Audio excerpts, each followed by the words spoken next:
तो hello students, welcome to our channel vision CET. आज हम फिजिक्स के सीईटी के एक नया चैप्टर के साथ आए जो है सर्कुलर मोशन। तो सर्कुलर मोशन पढ़ेंगे। तो सबसे पहले सर्कुलर मोशन में क्या पढ़ेंगे हम? कोई भी बॉडी जब सर्कुलरली रिवॉल्व करेगा तो उसकी प्रॉपर्टीज, उसकी डायनामिक्स के बारे में हम पढ़ेंगे। तो इस चैप्टर में हम सर्कुलर मोशन में सबसे पहले तो ये देखेंगे कि चैप्टर जो है इनिशियली आप पढ़ोगे सर्कुलर काइनेमेटिक्स। सर्कुलर के काइनेमेटिक्स मतलब आप कुछ उसके टूल्स पढ़ोगे जिसमें आप देखोगे कि भाई किसको ऐसे कैसे यूज़ करना है। फिर आप पढ़ते हो सर्कुलर डायनामिक्स जिसमें आप रियल लाइफ के एप्लीकेशंस में सर्कुलर मोशन को रिलेट करोगे। दो चीज़ आपको कवर करना है। तो इनिशियल अगर हम शुरू करें सर्कुलर काइनेमेटिक्स से, तो सर्कुलर काइनेटिक्स में हम देखो सबसे पहले तो मोशन, ये सर्कुलर मोशन है। तो मोशन क्या होती है कि कोई भी बॉडी जब मूव करता है, अपने पोजीशन चेंज करता है टाइम के साथ, हम बोलते हैं ये मोशन में है। तो ऐसी बात है। तो आपने ऑलरेडी आइडिया होगा आपको लीनियर मोशन का। लीनियर मोशन मतलब क्या? जिसमें एक टाइम पे, एक पर्टिकुलर टाइम पे बॉडी एक पर्टिकुलर डायमेंशन में मूव कर रहा है, या तो एक्स में मूव करेगा या तो वाई में मूव करेगा, या माइनस एक्स या माइनस वाई में। तो ऐसे टाइम को हम लीनियर मोशन बोलते हैं। वहाँ पे आप जब पढ़ते हो तो इनिशियली आप पढ़ते हो कि कितना टाइम से वो डिस्प्लेसमेंट चेंज कर रहा है, कि इसकी डिस्टेंस क्या है, इसकी वेलोसिटी क्या है, इसकी एक्सेलरेशन क्या है, ये सब आप पढ़ते हो लीनियर मोशन में। सेम चीज़ यहाँ बॉडी सर्कुलर मोशन मतलब क्या? इस जगह बॉडी एक ही टाइम पे पर्टिकुलर दो डायमेंशन में मूव करता है। अब ये सर्कल है तो ये आगे भी बढ़ेगा और ये ऊपर भी जाएगा, एक्स में भी और वाई में भी दो डायमेंशन मूव करेगा। जब वो दो डायमेंशन मूव करेगा तो एंगल बनेगा। तो इसलिए यहाँ पे जो डिस्प्लेसमेंट बनता है उसको हम बोलते हैं angular displacement, angular velocity, angular acceleration.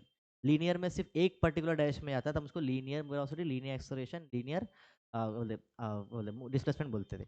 Same चीज़ यहाँ पे अगर एंगुलर पढ़ना है तो सबसे पहले इतना तो समझो, इतना तो पहले समझते हैं कि भाई सर्कुलर मोशन में कोई बॉडी को सर्कुलर मोशन में है कब बोलेंगे?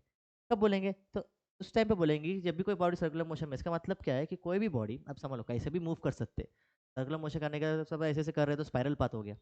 तो जब कोई पार्टिकल सेंटर, अपने सेंटर से फिक्स डिस्टेंस पे, एक डिस्टेंस सेम रखा है इसको, और वो रोटेट करना स्टार्ट कर दिया ऐसा, तो हम बोलेंगे भाई ये कैसा है सर्कुलर मोशन में। जैसे ये डिफिनेशन ही देखो कैसा है कि मैंने particle moves along a circular path, इस distance between particle and centre is fix. Fix होना चाहिए। जैसे अगर हम एक डायग्रामेटिकली बताओ आपको कि यहाँ पे अगर सर्कल है कि ये हमारे एक पार्टिकल यहाँ पे रिवॉल्व करना चाहती है, इस तरह वेलोसिटी से जा रहा है, ठीक है। तो इसकी सेंटर से जो डिस्टेंस है, सेंटर से जो डिस्टेंस है तो हम बोलते हैं रेडियस आर। ये कैसा होना चाहिए? फिक्स होना चाहिए। ऑब्वियस सी बात है यार, फिक्स होना चाहिए, तभी तो सर्कल बोलते हैं ना। सर्कल के सेंटर से जो डिस्टेंस होता है सर्कमफरेंस तक, वो हमेशा हर जगह सेम ही होता है, रेडियस ही होता है। ये फिक्स है तो हम बोलेंगे यार ये किस में है? ये इज इन सर्कुलर, ये सर्कुलर। ये बात हम अब मैंने बोला है कि मोशन है तो मोशन होता है, इसकी डिस्प्लेसमेंट होगी, इसकी वेलोसिटी होगी और इसकी एक्सेलरेशन भी होगी। तो वेलोसिटी की बात करें इनिशियली, तो सबसे पहले आते हैं डिस्प्लेसमेंट की बात करें इनिशियली, तो हम सबसे पहले आते हैं एंगुलर डिस्प्लेसमेंट। एंगुलर डिस्प्लेसमेंट तो कैसा है एंगुलर डिस्प्लेसमेंट? पहली बात तो ये समझो कि कोई अगर हम एक पर्टिकुलर डायग्राम समझे कि अगर कोई सर्कुलर पाथ है, एक पार्टिकल समझ लो यहाँ से शुरू किया, तरफ जाना स्टार्ट कर दिया, समझ लो इधर से इधर तक आ गया। अगर सेंटर से बात करें तो ये डिस्टेंस होगा और यहाँ से ये डिस्टेंस भी होगा। अब पता है अपने को कि ये डिस्टेंस तो आर होगा और ये भी डिस्टेंस आर होगा। थोड़ा सा फिर डिस्प्लेसमेंट कैसे निकालेंगे? पार्टिकल तो उसी पोजीशन पे थे, पर डिस्प्लेसमेंट जो है वो तो वेक्टर क्वांटिटी है। देखो तुम सही से देखो कि ये भी आर है और ये भी आर है, तो डिस्टेंस सेम ही आ रहा है, पर पार्टिकल तो मूव किया, अपना पोजीशन चेंज किया है। तो यहाँ पे आती है स्केलर वेक्टर का केस कि डिस्प्लेसमेंट जो है वो एक वेक्टर क्वांटिटी है। अब भले उसकी मैग्नीट्यूड सेम है पर उसकी डायरेक्शन चेंज हो गई। डायरेक्शन कैसे चेंज हो गई? वो है उसके थीटा में, ये है थीटा। और इसलिए हम एंगुलर स्पीड में क्या बोलते हैं? थीटा। ठीक है, एंगुलर स्पीड सिंबल क्या है? थीटा। और इसको निकालते कैसे? कैसे निकाला जाएगा? कैसे सर? ये क्या है? ये तो आर्क है। ये क्या है? आर्क है। ये आर्क है तो अपने को आर्क लेंथ का फॉर्मूला तो पता है। क्या था आर्क लेंथ का formula? Arc length equal to radius into theta. Radius into theta मतलब एस इक्वल टू होता है R theta. Theta equal to हम क्या लिख सकते हैं? S by R. यहाँ से हम थीटा निकाल सकते हैं, एंगुलर डिस्प्लेसमेंट निकाल सकते हैं, वेरियस। ये क्या होगा? Angular displacement, angular displacement. और अभी ऐसे देखो ये भी देखो कैसा है। अब थीटा है, थीटा तो कैसे आएगा? थीटा में जो है वो तो रेडियन में आएगा, इसका तो पाई वैल्यू में आएगा, डिग्री या रेडियन। ऑब्वियसली हम सब न्यूमेरिकल्स में हम रेडियन यूज करते हैं। अगर एक रिवोल्यूशन कंप्लीट करेगा, फॉर वन रिवोल्यूशन कंप्लीट किया, पर वन रिवोल्यूशन, तो थीटा इक्वल टू कितना बन जाता है? 2 पाई। कितना बन जाता है? 2 पाई। ठीक है, और इसकी एसआई यूनिट क्या है? इसकी एसआई यूनिट है रेडियन, और उसकी ऑब्वियसली ये सप्लीमेंट्री क्वांटिटी से ये एंगल, ये लीनियर एंगल और सॉलिड एंगल जिनकी डायमेंशंस नहीं होती, यूनिट होती है पर डायमेंशन नहीं होती, जो होती है m0 l0 और t0। और एक अगर एक रोटेशन कंप्लीट किया ऑब्वियसली वो तो लिखे 2 पाई रेडियन, और it is a vector quantity. अब भाई वेक्टर क्वांटिटी है, ये थीटा जो है वेक्टर, ऑब्वियसली एंगुलर डिस्प्लेसमेंट है तो वेक्टर क्वांटिटी रहेगा ही, पर डायरेक्शन कैसे बताएंगे, थीटा मूव कर रहा है, डायरेक्शन कैसे बताएंगे। तो अगर आपको डायरेक्शन ऑफ एंगुलर डिस्प्लेसमेंट पता करना है, समझ लो कोई बॉडी इस तरह से मूव कर रहा है, ऐसे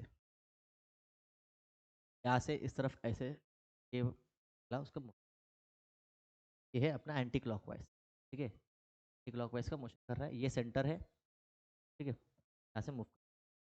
अगर आपको अगर थीटा है, जो थीटा का डायरेक्शन आपको पता करना है, तो सबसे पहले आप क्या क्या यूज करोगे, इसके लिए आप यूज करोगे right hand thumb rule. Right hand thumb rule, right hand thumb rule से आप आराम से इसका फॉर्मूला की डायरेक्शन निकाल सकते हो। कैसे सर, कैसे निकालेंगे, सबसे पहले आपका जो कर्ल फिंगर्स है, जहाँ पे आप ये कर्ल करने वाले हो, ये फिंगर उस तरफ करो जहाँ से वो, जहाँ पे वो घूम, जिस तरफ वो घूम रहा है, जैसे ये यहाँ पे इस तरफ रोटेट कर रहा है, मैं कर्ल फिंगर ऐसे बना दिया, जिधर मेरा थंब शो करेगा वो किसका डायरेक्शन होगा, वो ऊपर डायरेक्शन मेरा होगा थीटा का डायरेक्शन, ठीक है, थीटा का डायरेक्शन मतलब थंब जो है, थंब थंब आपको बताएगा डायरेक्शन ऑफ थीटा, मतलब angular displacement, direction of angular displacement theta बोलते हैं। और जो कर्ल्ड फिंगर से आप जिस तरफ फिंगर्स कर्ल कर रहे हो, जो कर्ल्ड फिंगर से वो आपको बताएंगे कि जिस तरह आपको करें जब सर्कुलर मोशन, सर्कुलर मोशन कर रहा है क्लॉकवाइज की anti clockwise, D W clockwise या तो एंटी क्लॉकवाइज आपको बताएंगे। वही चीज़ अगर देखो रिटर्न करके देखना, अगर रिवर्स करोगे, अगर सर्कुलर मोशन इस तरह से हो रहा है, ये अगर पहला केस है, देखेंगे सर्कुलर मोशन इस तरह से हो रहा है, जिसमें अगर बॉडी इस तरह से मूव कर रही है, ऐसे और ऐसे क्लॉकवाइज, जब क्लॉकवाइज मूव करेगा तो आप देखो आपका कर्ल फिंगर्स कहाँ लगाओगे, ऐसे तो नहीं ला सकते, बॉडी जो ऐसे मूव कर रहा है, ऐसे मूव कर रहा है तो आप कैसे करेंगे, इस तरफ लगाएंगे, तो इस तरफ लगाएंगे तो आपका थंब किधर शो कर रहा है, नीचे, और ये नीचे शो कर रहा है मतलब ये जो आपका एंगल है ये नीचे, यहाँ पे थीटा का डायरेक्शन है, ये थीटा का डायरेक्शन है, ठीक है। तो आपने डिस्प्लेसमेंट पर एंगुलर डिस्प्लेसमेंट, जिसमें आप समझा कि जब भी कोई भी पार्टिकल अपने पोजीशन चेंज करता है, इसको एक और डेफिनेशन में लिख सकते हैं, इसको change with respect to time, respect to time, time के साथ थीटा कितना चेंज हुआ, अपना पोजीशन कितना चेंज किया, यहाँ से तक कितना चेंज किया टाइम के साथ, उसको टाइम के साथ, sorry time change in theta होगा, चेंज इन थीटा, ठीक है। नेक्स्ट अगर हम देखेंगे एंगुलर वेलोसिटी, एंगुलर वेलोसिटी क्या, देखो वेलोसिटी क्या होती थी, displacement upon time, change in displacement upon time, कि डिस्प्लेसमेंट कितना, बॉडी की जिस तरीके से अपना पोजीशन चेंज करेगा टाइम के साथ, उसका हम बोलते हैं एंगुलर वेलोसिटी। तो एंगुलर वेलोसिटी अगर पहले मैं नॉर्मली समझाऊँ आपको, एंगुलर वेलोसिटी,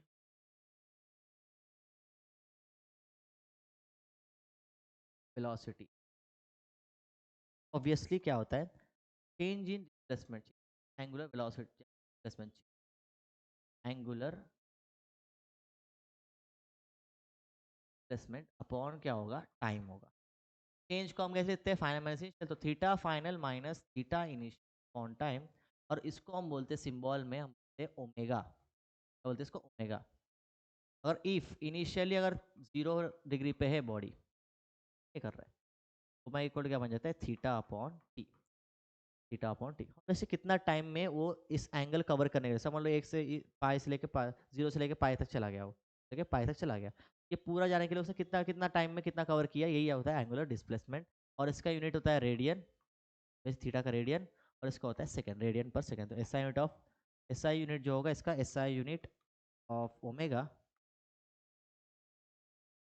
जो होता है रेडियन पर सेकेंड, और इसकी डायमेंशन तो समझ में आ रहा होगा आपको, डायमेंशन उसकी डायमेंशन नहीं होती थी, इसकी डायमेंशन होगी m0 l0 पर t-1, क्योंकि टाइम नीचे है, ठीक है, इसका t-1।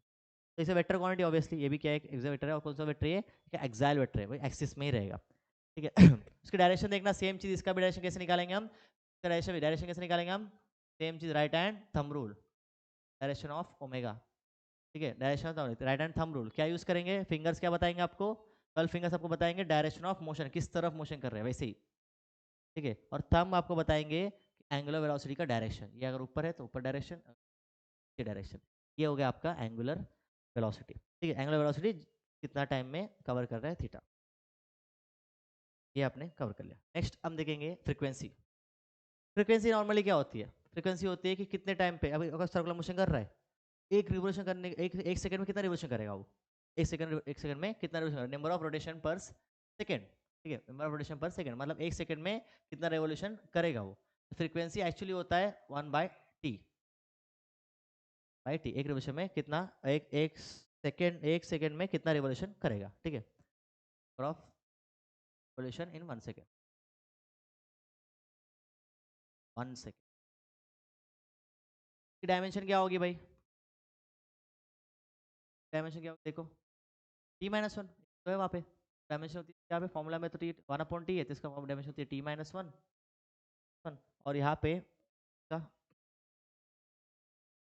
और देखो एसआई यूनिट पता है तुमको? नॉर्मली फ्रीक्वेंसी का एसआई यूनिट क्या होता है आपको पता है? वो होता है हर्ट्स और हर्ट्स। पर आपको ये वाला नहीं यूज़ नहीं करना है, आपको यहाँ पे देंगे आरपीएम एंड आरपीएस, ये ज़रूरी है बहुत। आपको 2 यूनिट्स याद रखना है, जो है आरपीएम एंड आरपीएस।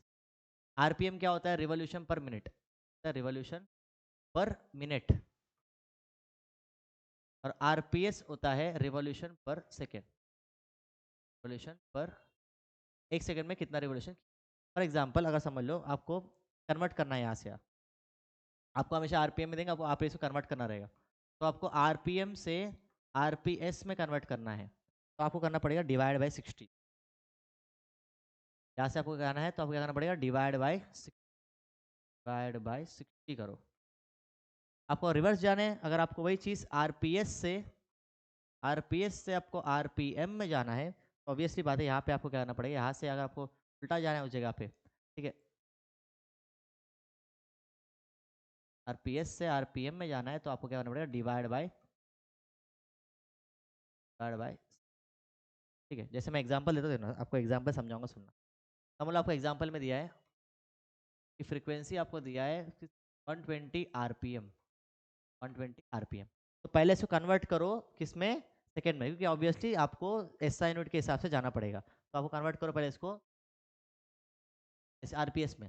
फ्रीक्वेंसी हम लिखेंगे 120 आरपीएम है, तो डिवाइड करेंगे हम 60 से, 15 60 कैसे 60 15 60, फ्रीक्वेंसी आया आपको 2 आरपीएस, कितना आया? 2 आरपीएस, ये हो गया आपका फ्रीक्वेंसी। तो ये आपको ज़रूरी है भाई आरपीएस से आरपीएम, क्योंकि आपको ज़्यादातर केस में यही चीज़ आपको क्या जाएंगे, ठीक है। Next, relation between angular velocity and tangential. हाँ, अब इसका सोचना अच्छे से, समझो अच्छे से कि सबसे पहले अब ये बताओ, अगर समझ लो यहाँ पे एक एग्जांपल समझना, सुनना एग्जांपल।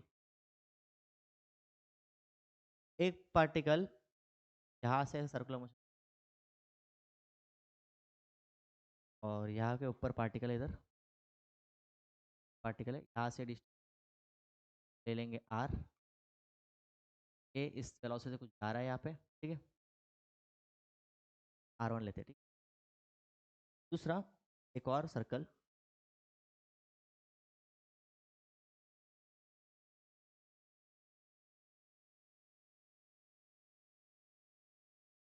यहाँ पे आता है R2 वेलोसिटी।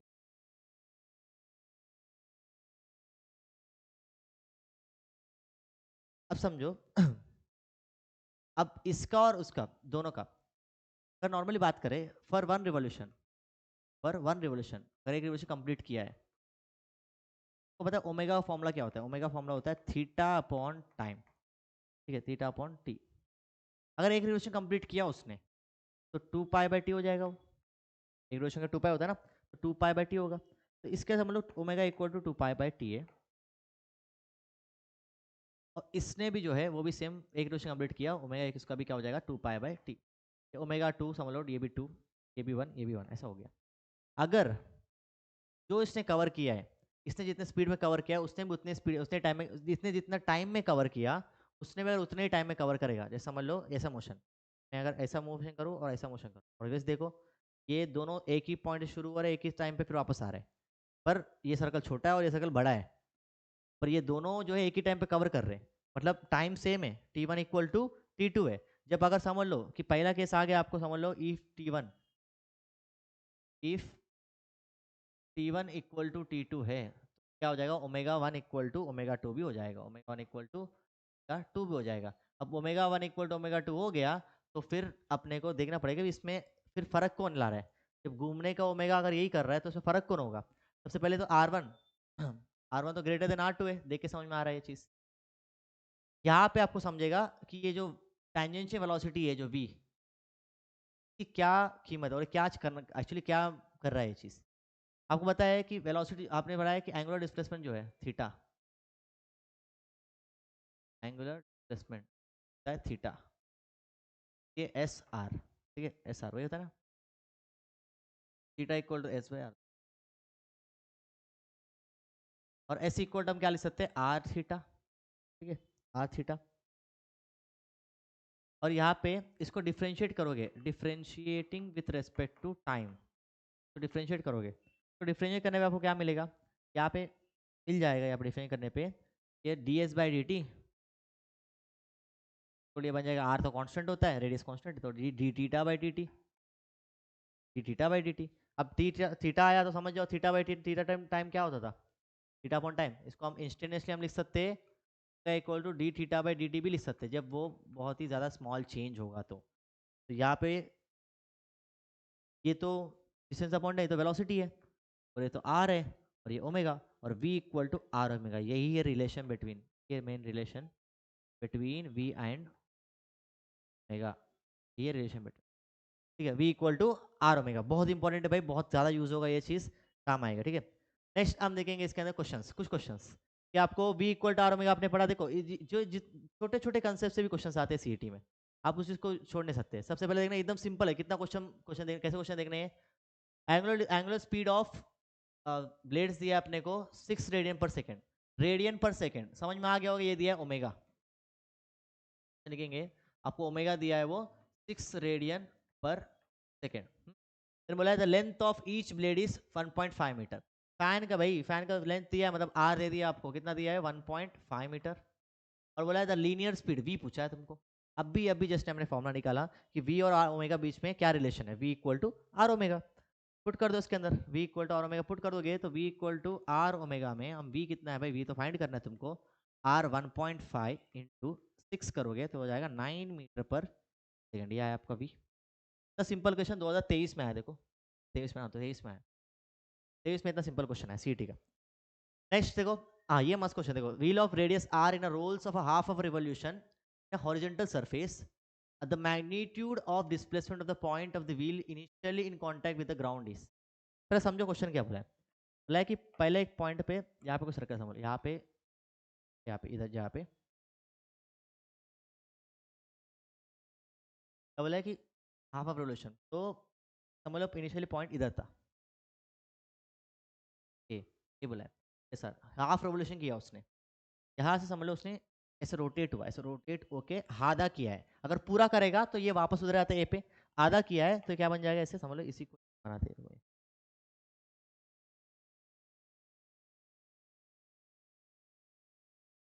आधा किया तो इधर आ जाएगा, ठीक है आधा करेगा ना, सिर्फ आधा ही किया है तो इधर आ जाएगा, ए पूरा करते तो वापस उधर ही आ जाता। तो बोला है कि ये ए का डिस्प्लेसमेंट कितना है, वही बोला था, magnitude of displacement of the point of wheel चलिए कॉन्टैक्ट विद द ग्राउंड, अच्छा ग्राउंड का पूछा ना, एक काम करते हैं, ये वाला थे, ये इधर है, इधर रहेगा ग्राउंड पे, यहाँ से ये घूम के उधर चला गया तो ऊपर चला गया होगा, इधर चला गया होगा, ठीक है तो पता है आपने, रेडियस दिया है अपने को आर, इधर से इसका रेडियस अपना डिस्टेंस दिया अपने को आर कर दिया अपने को R। तो डिस्प्लेसमेंट पूछा है, डिस्प्लेसमेंट क्या होता है, शॉर्टेड डिस्टेंस। अब शॉर्टेड डिस्टेंस देखोगे यहाँ से, शॉर्ट डिस्टेंस तो यही होगा सीधा, यहाँ से तो जाना है सीधा, तो कैसे जाएगा वो, शॉर्टकट क्या है, सीधा जाओ, सीधा जाओ, ये चला गया समझ लो, ये हो गया फर्स्ट। अब थोड़ा जोर के देखो, अच्छा मैं एक को ऊपर एक को नीचे बना दिया क्या चलो क्या ही है। और ये डिस्टेंस जो होगा यहाँ से, ये डिस्टेंस और ये डिस्टेंस, ये नीचे टच कर रहा है, ठीक है। अब देखो ये 90 डिग्री बन गया, ये तो पता होगा राइट एंगल ट्रायंगल। अब ये कितना रिवोल्यूशन किया, क्या दिया अपने को, हाफ रिवोल्यूशन। अगर ये पूरा करता एक सर्कल अपना यहाँ पॉइंट ए से पूरा रिवॉल्व करता है, ऐसा पूरा रिवॉल्व करके इस पॉइंट को, पॉइंट यहाँ पे जो ए है पॉइंट को पूरा रिवॉल्व करके वो फिर वापस इधर ही लेके आएगा। तो हम बोलेंगे ये कितना चला, ये लेंथ कितना चलेगा, ये सर्कल का पूरा जो सर्कमफेरेंस है ये कितना होगा, 2πr होगा, है ना। 2πr जो जितना सर्कल ये घूमेगा तो जितना ये अपना लेंथ है उतना ही वो घूमेगा एक रिवोल्यूशन के लिए। यहाँ 2πr, यहाँ पे कितना किया उसने, आधा किया है, आधा किया तो ये कितना बन जाएगा, πr बन जाएगा, πr।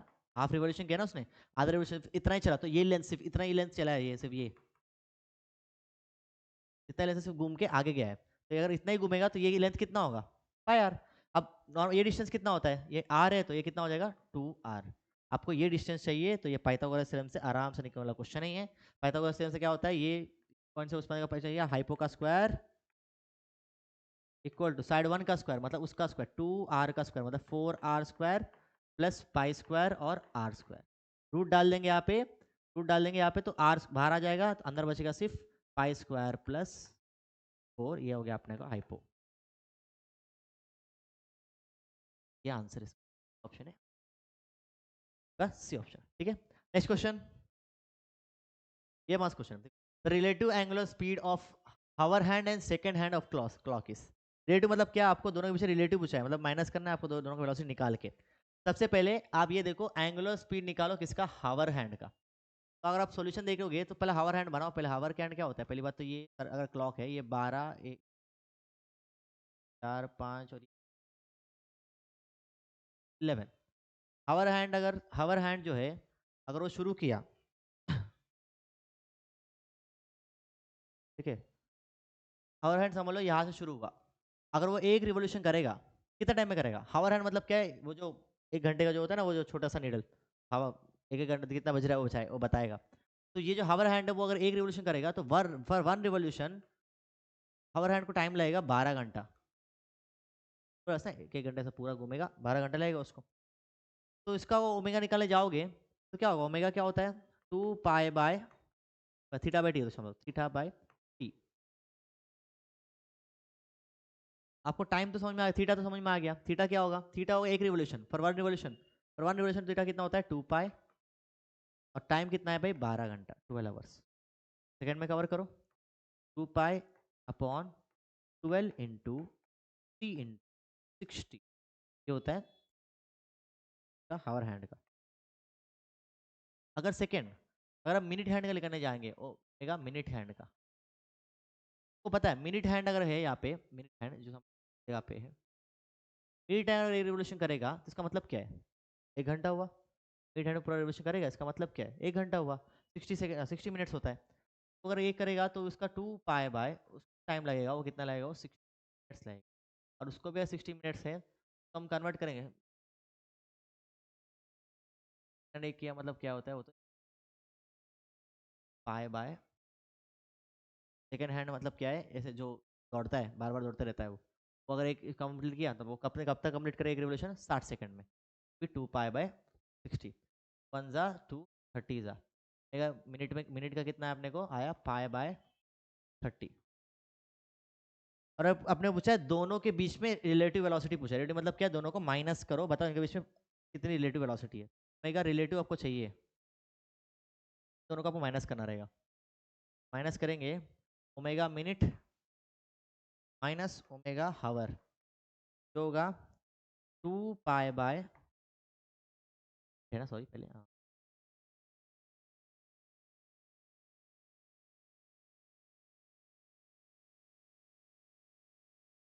ये हो जाएगा ओमेगा सेकेंड कितना आ जाएगा, π/30 माइनस 2π/12 इंटू 60 2 1 जा 2 6 जा, ये तो पता है अपने को, ठीक है, तो कट सकते, π/30, π/30 माइनस π/60 इंटू 60 3600, 36 इंटू 6, 36 इंटू करेंगे तो 6 36, और 6 3 18, और ये आ जाएगा 216, तो आ गया 21600। तो आपने को इसको कैसे सॉल्व करेंगे, सिंपल है, इसका डिनोमिनेटर इसको डिवाइड करो पहले, 21600 से डिवाइड करो 30 को, आराम से कैंसिल, 3 1 जा 3, 7 जा 21, बचा 2, कितना है 720, 720 से इधर और इधर मल्टीप्लाई कर दो, 720 720 30 से कितना होगा, यही होगा वापस। तो डिवाइड करने पे इतना आया, मल्टीप्लाई करने पे तो उतना ही आएगा वापस। 720 पाई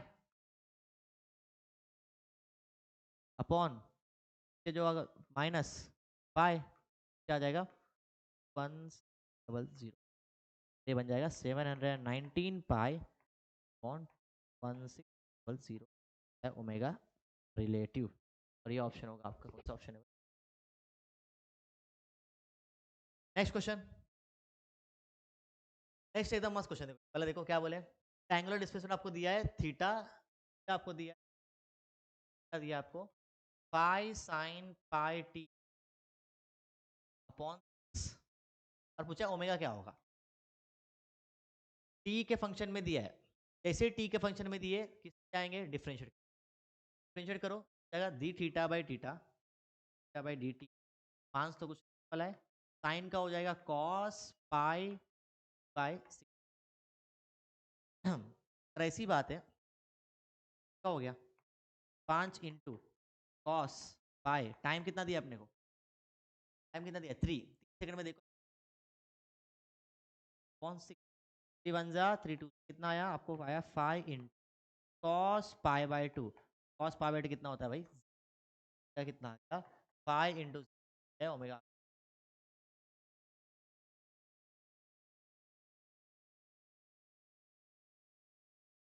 आज के लिए इतना ही, नेक्स्ट टॉपिक में, थैंक यू।